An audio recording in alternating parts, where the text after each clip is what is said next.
Good morning or afternoon, whichever.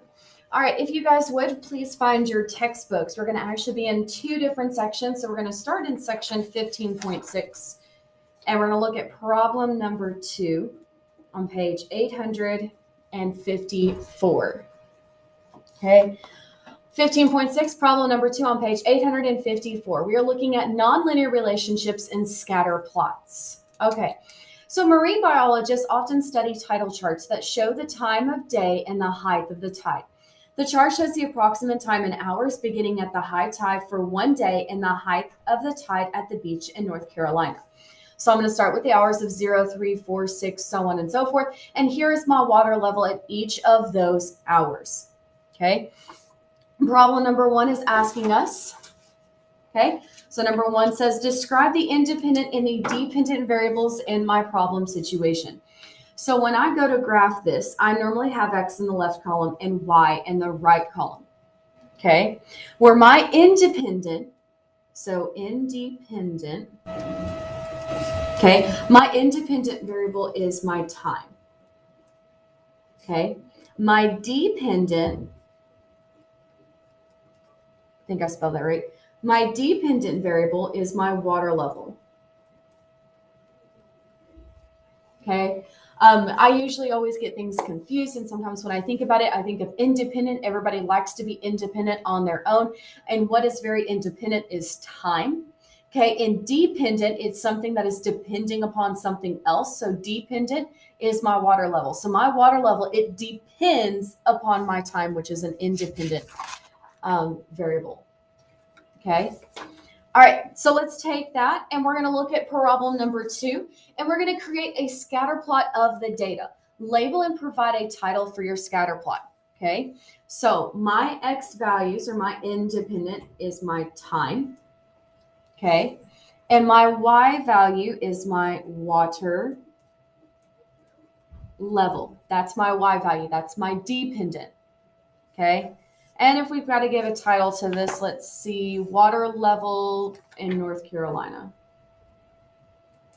Water level in North Carolina over 24 hours. Sounds good. All right, so what we are going to do here is we're going to take each of these coordinate points here and we're going to plot them on our dot plot over to the right on this. So I need to take a moment to look at my scaling. So it looks like my Y values are going up from 0 to 4, and they're going up by halves.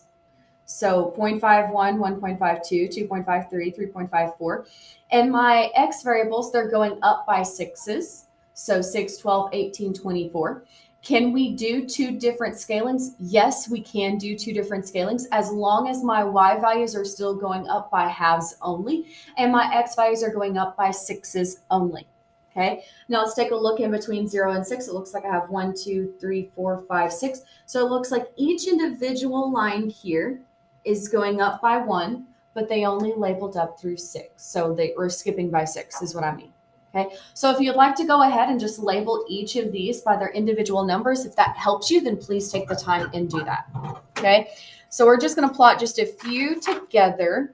So it looks like my first one is 0 and 3.7. So I'm going to go 0 and 3.7. Well, here's where we need to get a good representation. So this is 3.5, 3.6, 3.7, 3.8, 3.9. So it looks like it's going to be right about here at 0 and 3.7. Okay. My second one is at 3 and then 2.5. So I'm going to go 3, 2.5. My second dot. Okay. My third one is at 4, 1, 6, 0, 8, 1. So 6, 7, 8, 9, 10, 11, 8, 1, 9, 2.5, 12, 3.7, 15, so 12, 13, 14, 15, 16, 17. All right, so 15 is at 2.5, 16 is at 1, 18 is at 0, 20 is at 1, 19, 20, 21, 22, 23. 21 is at 2.5.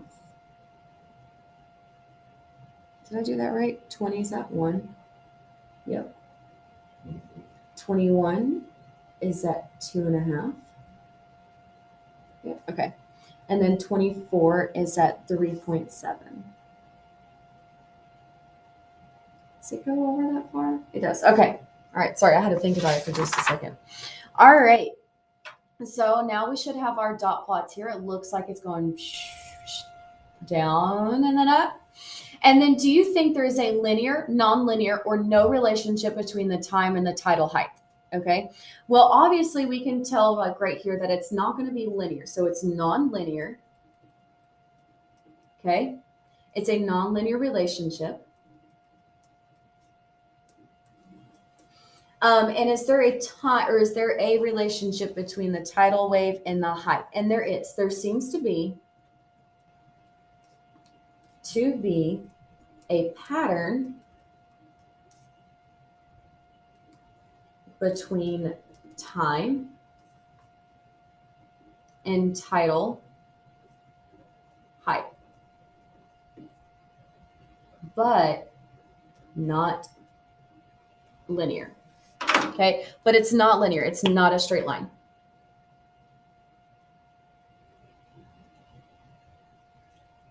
Okay. All right, now that we have our feet wet here, we're going to go backwards in our book, back to 15.1, and we're going to look at problem number 1. So we're going to be on page 798. Okay, so we're going to take a step backwards here to page 798 in problems 15.1. Okay. All right, so purchasing books from different places. So you can purchase books from many different places: a bookstore, a department store, the internet, a book club, and many other places. The source for purchasing books changes as the available formats for your book changes. Okay, so suppose the table shows the recent percent of the book sales that came from those bookstores from the years 2004 through 2010. And that's what I have labeled here. Identify your independent and your dependent variables in your problem situation. So I need to know my independent and my dependent. Okay, remember, independent can stand alone. So independent is my time or my years, my X value. And my dependent is what depends upon something else, and that's my percent of total sales. Okay. All right. Because the X coordinates represent the time, you can define time as the number of years since 2004. If this problem situation, you could represent 2004 as 0 on the X axis. Okay, so remember, 0 represents 2004. How would you represent 2005? Well, I'm going to represent it as 1 on X axis. 2006 would be represented as 2 on X axis. And 2007 would be represented as 3 on X axis. Okay. All right. So let's take a look at number 3. Okay. Number 3, we're going to create a scatter plot of the ordered pairs of my coordinate plane shown below. So we just learned that 0 is going to be 2004. Okay. 1 we said was 2005, 2006, 2007.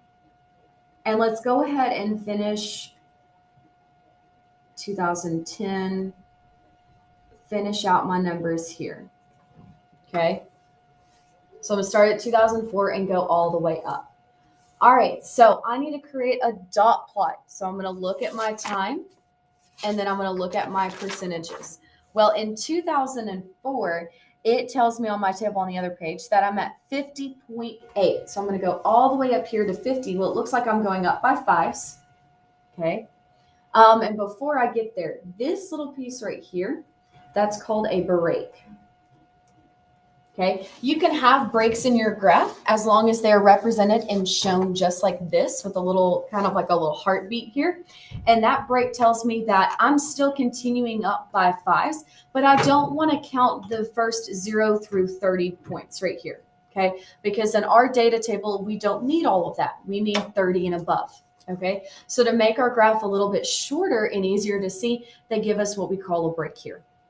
All right, so it looks like I'm going up by 5s, and each individual one is 0.1. So I need to go up to 50.8. So I'm going to go all the way up here to 50. And it looks like I need to go up to 0.8, which is going to be just a hair before 51. So I'm going to put a dot plot there. Okay. If you guys would like to pause the video so then you can plot your scatter points and then come back and check it, that would be great. All right, 2005 is 44.5. So I'm up on this line, 44.5, which is roughly about here. Okay, 2006 is 42.4. So 40, 41, 42.4. 2007 is 42.5. So I'm on this line. No.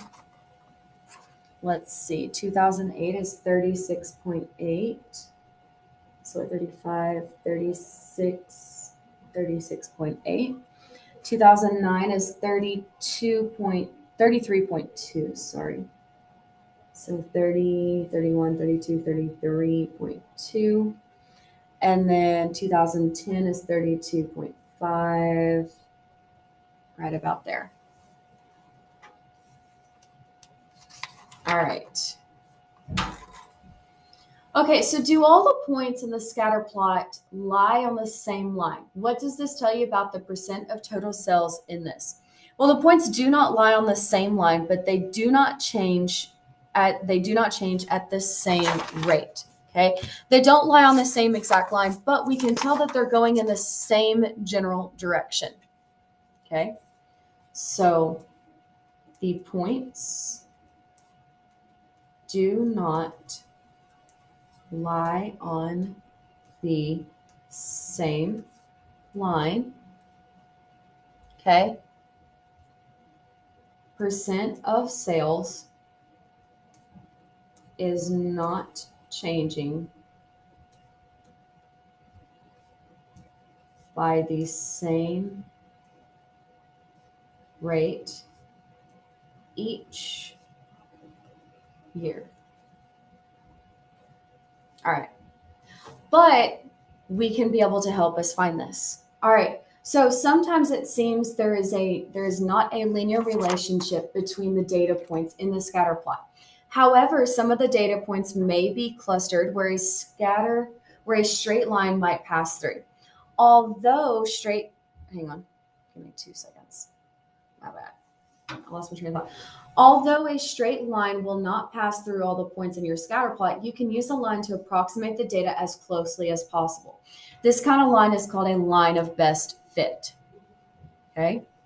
A line of best fit is as close to as many points as possible, but it does not go through all the points when you use a line.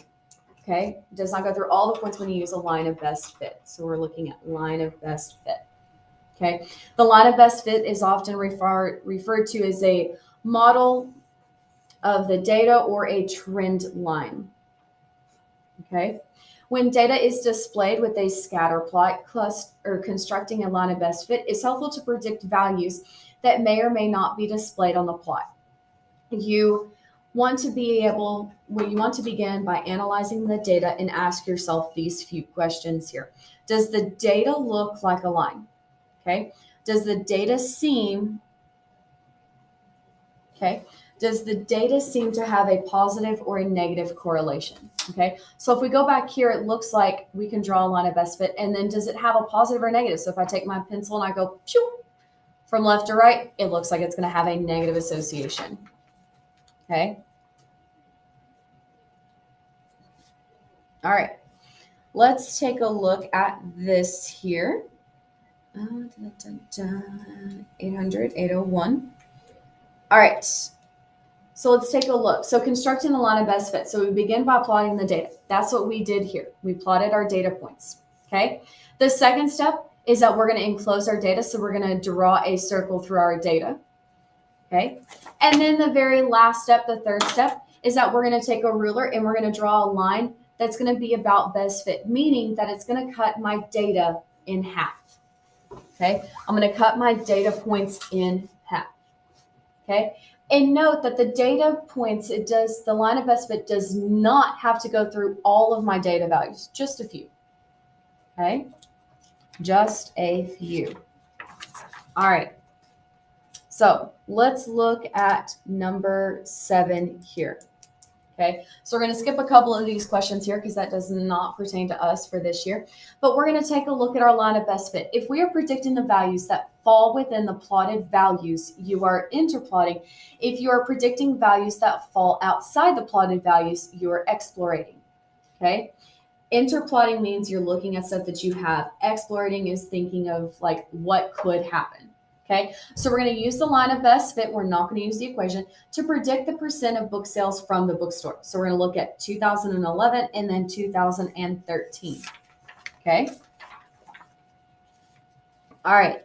So we're going to look over here. And then remember that 0 represents 2004, then 2005, 06, 07, 08, 09, 10, 11, and 12. Okay, so let's take a look. We're first looking at 2011. So it looks like my last stop point at 10 was at 32.5. Okay, so that was at 2010. Well, if I'm going at 2011 and going based off of my, table here, okay, where it looks like we're just going down by a few data points each time. So 2011, where do you think it would be about? Do you think it'd be about 30, 28? I think 2011 would be somewhere around, based on here, if I'm looking at my trend line, I think we're going to be right about here, about maybe 28, maybe 28.9. Okay. So let's go back and add this. Let's say 28.9, maybe 28.9, 29. Okay. And then now we need to do 2013. Okay. Well, if I think of 2012, so I can just take my line and I'm going to extend my line out here. Okay.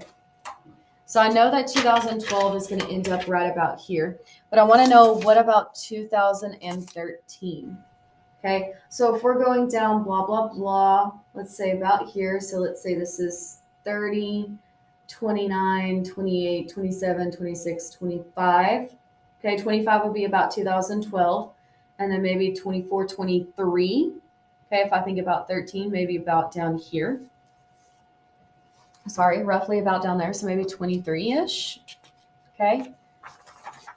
Maybe about 23. There you go. Roughly 23.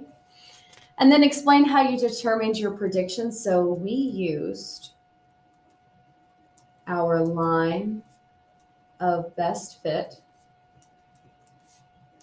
to make educated predictions. We used our line of best fit to make educated predictions. Okay. All right. Number 7 through 9. Okay. Use the line of best fit to make predictions. In what year was the percent of book sales from bookstore 60%? All right. So I need to go here. Well, in 2004, I'm at 50%. Okay. So if I'm at 50% for 2004, where do you think, or what year do you think I could have been at 60%? Okay. So let's see, from 2004 to 2008, I went down, 12, 14 points. Okay. So if I'm looking based off of, because I'm looking at the data table right now. So I'm looking here too. At 2004, I'm at 50.8. Okay, so I need to go up 10 points. If I go 4 years later, I'm here. Okay, so at 1 year, I'm down 6 points. Then I'm down 2. Then I'm down 2 more. So 6, 2, and 2 would be 10.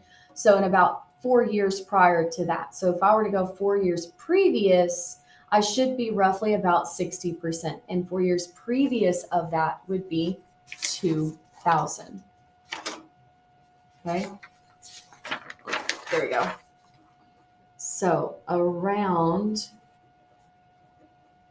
year 2000. Okay, around year 2000. All right. In what year do you predict your percentage of book sales to be about 20%? All right, so we just said that in 2013, I'm going to be at about 23%. Okay, maybe 22, 23, maybe 22. So if I were to go one more year later from 2013 and looking at my line of best fit, where do we think that we're going to be at about 20%? And I would say probably one more year after this. I would say around 2014.